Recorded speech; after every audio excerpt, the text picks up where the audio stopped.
Encore, il y a plusieurs raisons. Pourquoi nous prions? Présenter notre reconnaissance envers. Oui, je m'attends à cette réponse. Nous sommes très spirituels ici à Renata. Acclamons le Seigneur. Présentons, prions pour notre salut, nous prions pour présenter notre reconnaissance à Dieu. Encore, pourquoi nous prions? Maman Gisèle, pardon? Pardon? Sans la prière, nous ne pouvons pas vivre. Quoi encore, maman Flore? Oui, lui est recommandé. Ah, ça c'est très spirituel. Hein? Je m'attendais à ça parce que jusqu'à nous sommes très spirituels. Alléluia. Oui, je m'attendais à ce que tu as cette réponse. Alléluia. Voilà, moi j'attendais cette réponse-là aussi. Alléluia. Surtout ça, ça j'aime. Pour que Dieu nous bénisse aussi. Frère, est-ce que nous ne prions pas pour que Dieu nous bénisse? Il est vrai que nous prions pour notre salut. Nous recommandons, nous venons pour présenter notre reconnaissance à Dieu et nous prions pour que notre vie soit entre les mains de Dieu. Nous prions pour la vie éternelle. Ça, je bénis le Seigneur pour ça. Mais nous prions aussi pour que Dieu nous donne, pour que Dieu nous bénisse. C'est vrai ou c'est faux? Nous prions aussi pour que Dieu nous guérisse si nous sommes malades. C'est vrai ou c'est faux? Nous prions, bien-aimés, que Dieu nous donne aussi le travail. Parce que nous avons compris, ce n'est pas seulement le pôle emploi qui peut te donner le travail, mais Dieu est au-dessus du pôle emploi. Nous prions parce que nous savons que Dieu est capable de nous guérir. Nous avons compris que ce n'est pas seulement les médecins qui peuvent nous soigner, alors que j'avais une maladie, que je suis guéri. Non, notre Dieu est capable aussi de nous guérir. Amen. Et comment vos amens sont timides comme ça? Amen. Les amens est très économique, lié à la crise économique. Parce qu'il n'y a pas la croissance économique, voilà pourquoi les amens aussi sont économisés. Et ce matin, le Seigneur m'a mis à cœur que nous puissions parler sur quelques principes que Dieu peut utiliser pour nous bénir, pour faire manifestation sa bénédiction dans nos vies.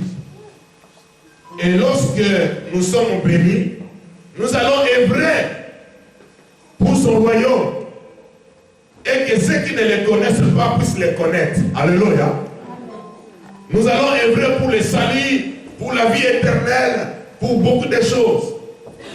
Vous savez, la bénédiction dans la vie des chrétiens est très importante. Amen. Amen. Amen. Amen. S'il y a des gens dans le monde qui doivent être plus bénis, c'est toi et moi. Amen. Parce que nous sommes les fils du Créateur. Amen. Et nous sommes des héritiers de promesses. Dieu a promis à Abraham beaucoup de... Et nous héritons toutes les bénédictions que Dieu a promis à Abraham. Voilà pourquoi j'aimerais que nous puissions lire quelques textes dans la Bible.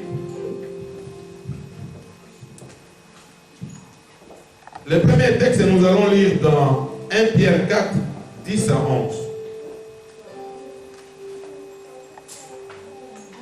1 Pierre 4, 10 à 11.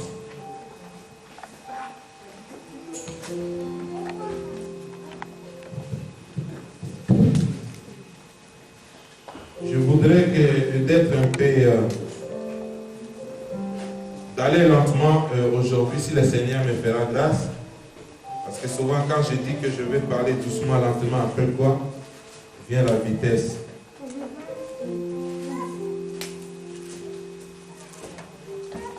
« 1 Pierre 4, 10 à 11, la Bible dit «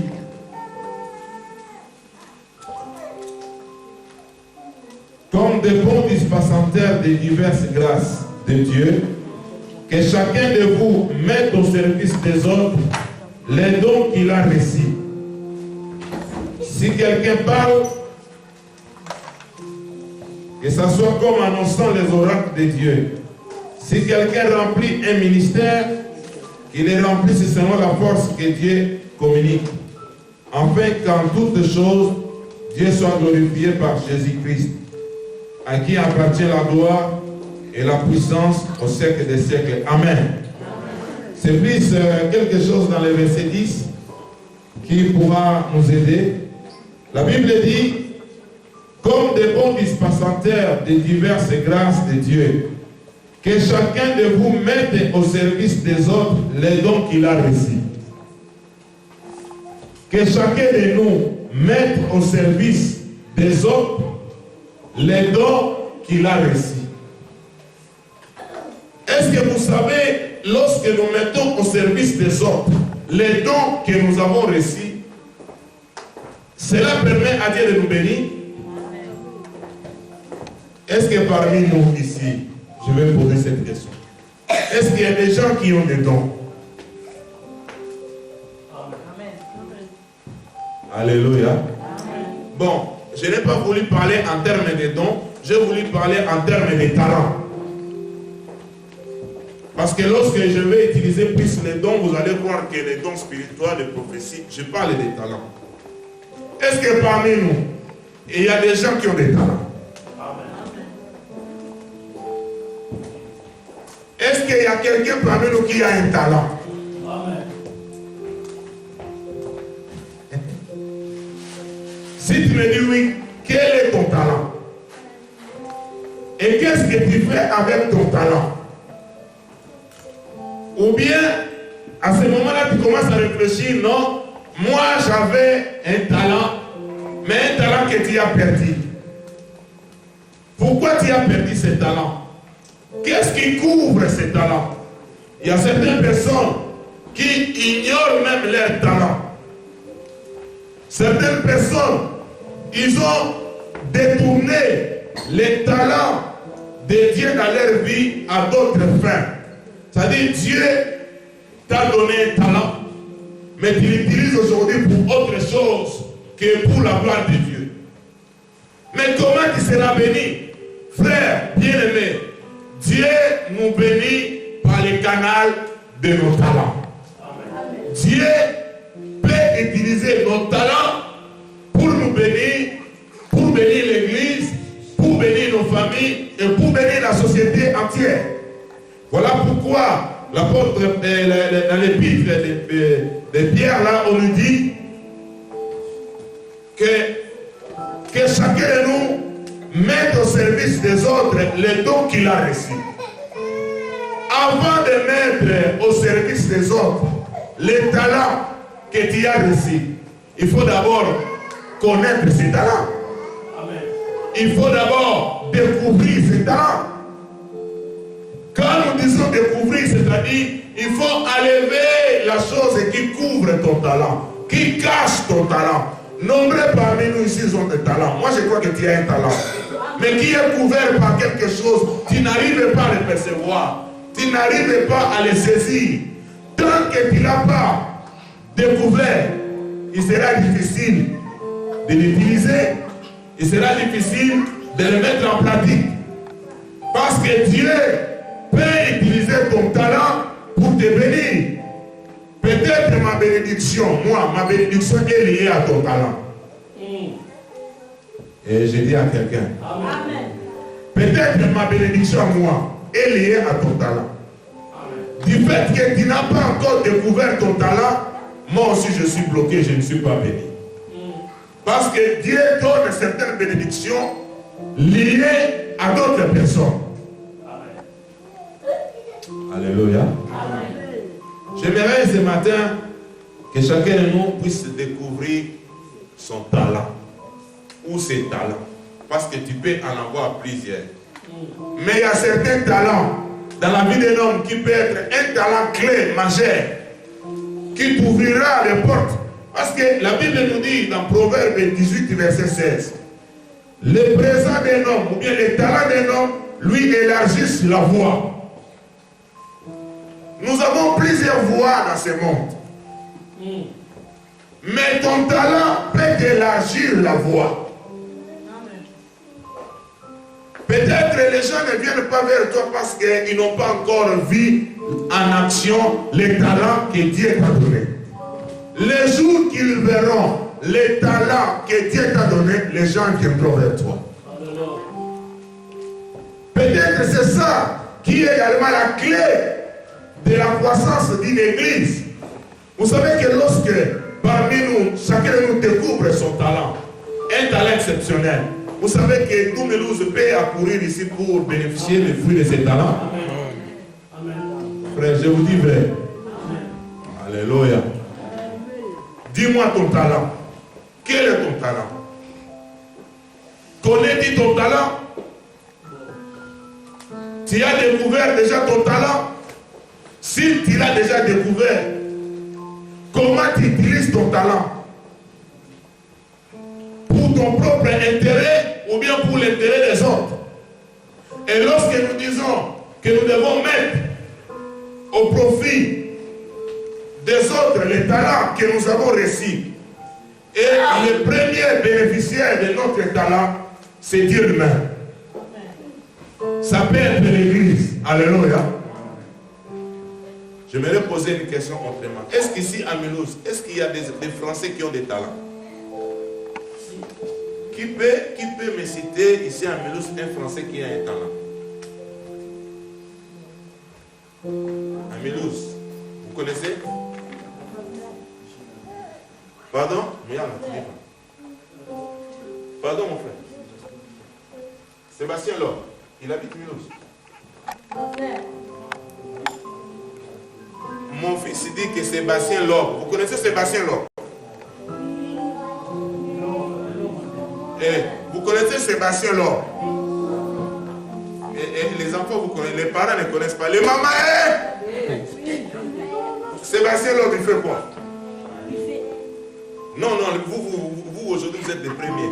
J'ai dit les mamans. Hein? Sébastien Laure. Bon, les mamans, ils ont eu 0. Les papas. Sébastien Laure. Voilà, papa, le papa, il connaît, il fait la rallye. Il y aura même un rallye ici à Mulhouse. Hein? Oui, j'ai vu, je crois, des 4. Ça dit Sébastien Laure, il est le premier. Vous voyez les voitures là de course? Pas les voitures sur un circuit, non. Et ils sont dans des villes. Ceux qui passent là dans les villes. Sébastien Laure, lui, il est champion du monde. Il est à cause de son talent était quoi? De bien conduire la voiture en grande vitesse. Et son talent a fait qu'il devient riche. Je ne sais pas si son entourage est béni aussi. S'il était membre de notre église, Ararat allait être encore béni financièrement. Il y aurait, José, c'est vrai, non? Il y aurait encore beaucoup de gens qui allaient venir ici, peut-être pour voir seulement Sébastien. Hein? Qui vous connaissez encore à Mulhouse? Yannick Aniel. Vous connaissez ce que Yannick Aniel fait? Non, parce que vous savez pourquoi les enfants font? Ils suivent les informations, l'actualité. Nous ne suivons pas, nous sommes dans les théâtres. Mais c'est le moine. Mais c'est le moine.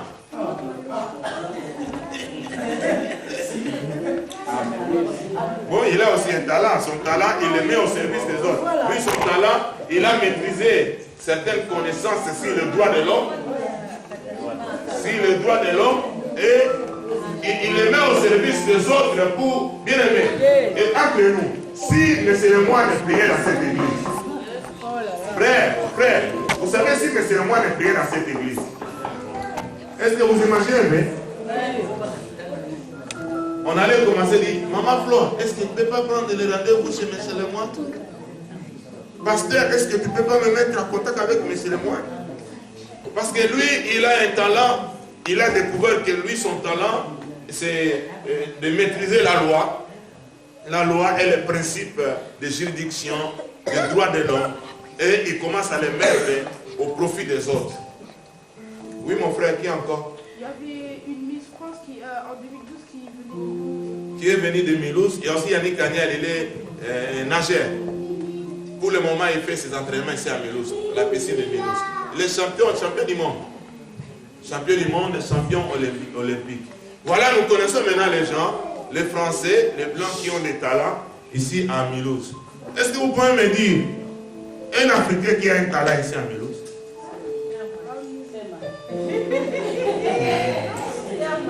Oui, c'est Maïe a son talent. J'allais donner même ça comme un exemple dans ma prédication. Les talents de la sœur Maïe, c'est quoi? Moi, son talent, c'est quoi? Pas seulement nettoyer, c'est le commerce. Sœur Maïe a un talent pour faire le commerce. Et si tu veux essayer de faire comme lui, tu seras pour le faire. Mais oui, frère, tu vas se battre avec les clients. Et lui, il a un talent, vraiment, ça je reconnais. Et son talent n'a pas commencé ici. Il a vendu des arachides, des cacahuètes, beaucoup de choses, tout ça est arrivé ici. Toi aussi, tu as un talent. Mais écoutez, il y a un problème. Il y a un problème au niveau des Africains. Parce que moi, c'est aujourd'hui la nuit que le Seigneur m'a donné ce message. Il y a quelque chose qui fait que nous puissions étouffer nos talents. Parmi tant d'autres, la première des choses, c'est le travail que nous faisons ici. Vous comprenez? Alléluia. Amen. Alléluia. Amen. Frère, le travail que nous faisons ici, Mouyaba, est-ce que tu te souviens toi dans la vie tu as des talents? Nous sommes partis ces talents. C'est-à-dire, le talent d'un homme peut devenir aussi un travail. Le talent d'un homme peut devenir un travail. Mais ce que moi j'ai fait comme un constat, la plupart des Africains qui sont là, les talents que Dieu nous a donnés, les dons que Dieu nous a donnés, nous les avons enterrés. Et nous avons seulement laissé profiter du travail. Et pourtant, nous pouvons exploiter notre talent en allant aussi au travail. Tu peux être femme de ménage, mais de l'autre côté, tu exploites ton talent. Tu peux travailler chez Peugeot, mais c'est ce que les Blancs font. Voilà pourquoi moi j'ai beaucoup prié, Père Fils. J'ai déjà découvert des talents que tu as même négligés ces derniers temps. Je vais essayer de t'aider vraiment. Parce que Père Fils, c'est un grand dessinateur. Père Fils, tu peux rester là et te prendre comme ça et te dessiner. Tu peux le faire comme deuxième ou troisième activité. Mais en allant à l'école, en jouant à la musique, qui sait peut-être ton talent te fera asseoir parmi les grands. C'est ce que dit la Bible. Peut-être ton talent t'ouvrira d'autres voies. Il y a beaucoup de gens dans la Bible à cause de leur talent. Pas seulement dans la Bible, sinon vous allez dire que ce sont des histoires. Nous venons de citer ici à Mulhouse. Mais si le plan international, nous avons par exemple les gens comme le pasteur Martin Luther King. Lui, il avait un talent. Son talent était quoi? C'était de parler. Lui, c'était un bon parleur. Il avait l'aura. C'était un grand orateur. Qu'est-ce qu'il a fait avec son talent? Il a travaillé pour que l'esclavagisme aux États-Unis, le racisme puisse s'arrêter. Il a ramené les gens parce qu'il y a des gens comme ça, mais lorsqu'il parle, tout le monde l'écoute. Nous pouvons parler par exemple comme Mère Teresa. Vous connaissez Mère Teresa? La sœur Teresa, une indienne. Lui, son talent, il avait quoi? Son talent, c'était le partage. Il a développé le partage. Jusqu'à ce que Dieu a commencé à envoyer les biens entre ses mains pour les partager à d'autres personnes. Vous connaissez Abbé Pierre? Vous savez ce qu'Abbé Pierre a fait, non? Il y a des gens qui partent chez Maïs. Mais à cause de son talent, voilà pourquoi il y a un Maïs. Il y a des sœurs, par exemple, Emmanuel. Elle est déjà décédée. Qui encore? Il y en a plusieurs qui ont des talents. Mais toi, mon frère, ma soeur, Dieu t'a donné un talent. Qu'est-ce que tu fais avec ton talent? J'en doute fort que tu en manques. Tu en as. Tu as un talent. Est-ce que tu l'as déjà découvert ou bien tu l'as oublié ou tu l'as enterré? Ton talent peut faire que l'église arabe soit bénie. Ne voyez pas seulement le travail. Dieu nous bénit par le travail. Ne négligeons pas le travail. Mais faisons attention, le travail risque de prendre tout notre temps et tu commences à enterrer le talent que Dieu a mis en toi. Alléluia. Alléluia. Pendant que je suis en train de parler, j'aimerais que le Saint-Esprit puisse t'amener vraiment au fond de ton cœur, que tu puisses découvrir les talents que Dieu a mis en toi. Nous allons lire dans Matthieu 25, 14 à 30. Et après quoi, je vais vous donner quelques principes. Ça, c'est le premier point de la bénédiction. Matthieu 25, 14 à 30. Et lorsque ce texte, nous l'avons lu, on nous parlait souvent sur l'argent. On parlait beaucoup sur l'argent. Matthieu 25, 14 à 30. La Bible dit, il en sera comme d'un homme qui partant pour un voyage, appela ses serviteurs et les remit ses biens. Il donna 5 talents à l'un, 2 à l'autre et 1 au troisième. À chacun selon sa capacité. Et il partit.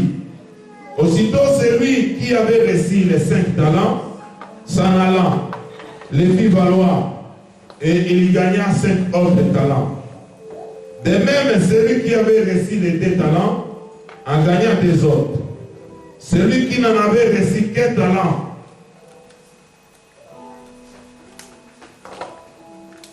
celui qui n'en avait reçu qu'un, alla faire un cré dans la terre, cacha l'argent de son maître. Longtemps après, le maître de ses serviteurs revint et leur fit rendre compte. Celui qui avait reçu les 5 talents s'approcha en apportant 5 autres talents. Et il dit, Seigneur, tu m'as remis 5 talents.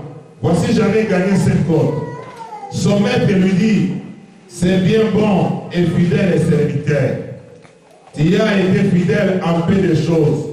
Je te confierai beaucoup. Entre dans la joie de ton maître. Celui qui avait reçu les 2 talents s'approcha aussi et il dit, Seigneur, tu m'as remis 2 talents. Voici, j'en ai gagné 2 autres. Son maître lui dit, c'est bien, bon et fidèle serviteur.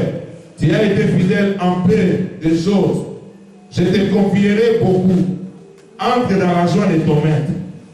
Celui qui n'avait reçu qu'un talent s'approcha ensuite. Il dit, Seigneur, je savais que tu es un homme digne, qui moissonne où tu n'as pas semé, qui amasse où tu n'as pas vanné. J'ai eu peur. Je suis allé cacher ton talent dans la terre. Voici, prends ce qui est à toi. Son maître lui répondit, serviteur, méchant et paresseux, tu savais que je moissonne où je n'ai pas semé et que j'amasse où je n'ai pas vanné.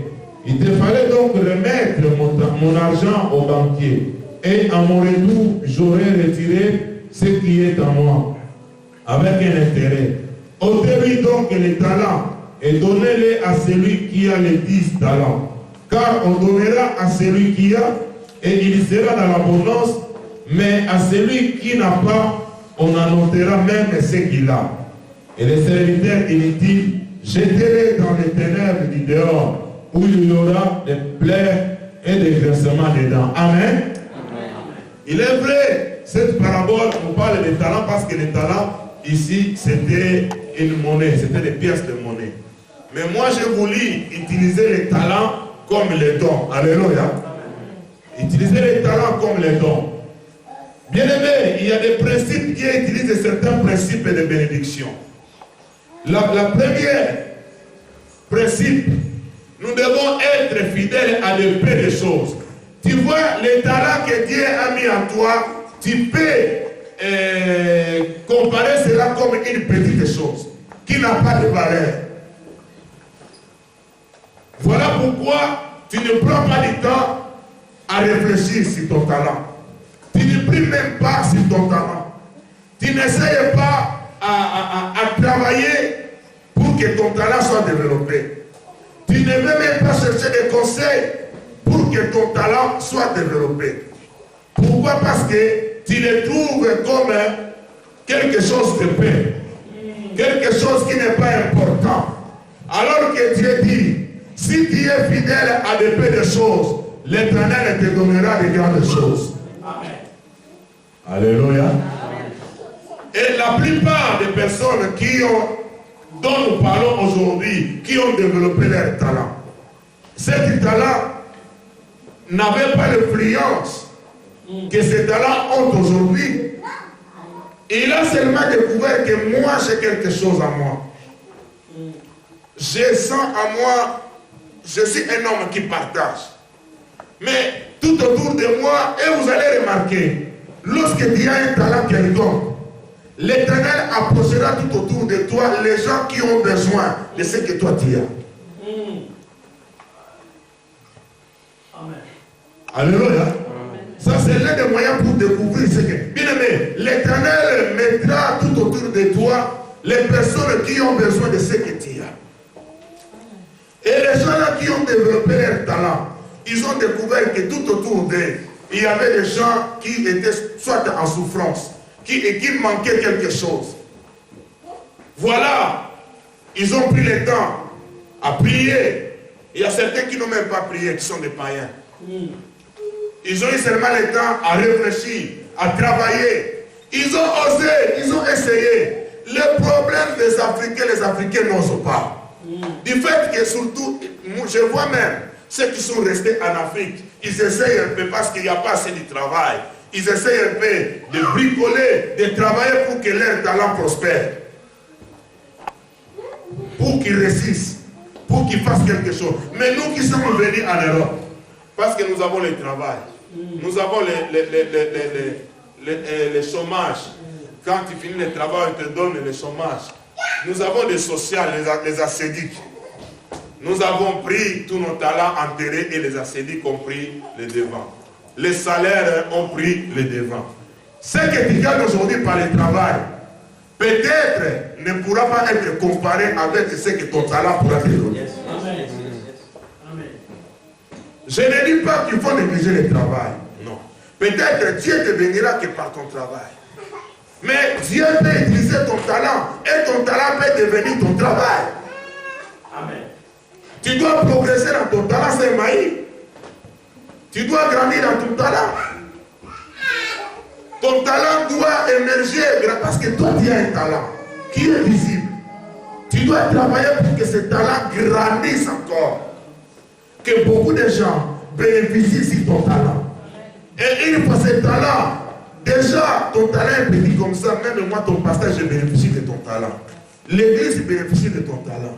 Mais nombre de personnes peuvent bénéficier de ton talent. Mon frère, ma soeur, tu as un talent. Amen. Ne sois pas comme cet homme qui n'était pas fidèle parce qu'on lui a donné seulement un seul. Il est allé enterrer. Combien de chrétiens aujourd'hui qui sont dans cette église qui ont enterré leur talent? Est-ce que vous connaissez un Congolais ici à Mulhouse qui a un talent dont nous bénéficions, dont les Français aussi bénéficient ici à Mulhouse? C'est l'idéal. Il y a un Camerounais ou Camerounaise qui a un talent dont les Africains, les Européens bénéficient ici à Mulhouse. Comme un commerce. Commerce, non. Ouais, là, comme de l'eau. Fondement, D'accord. oui. Alléluia. Moi, je connais la réponse pour la série. Oui.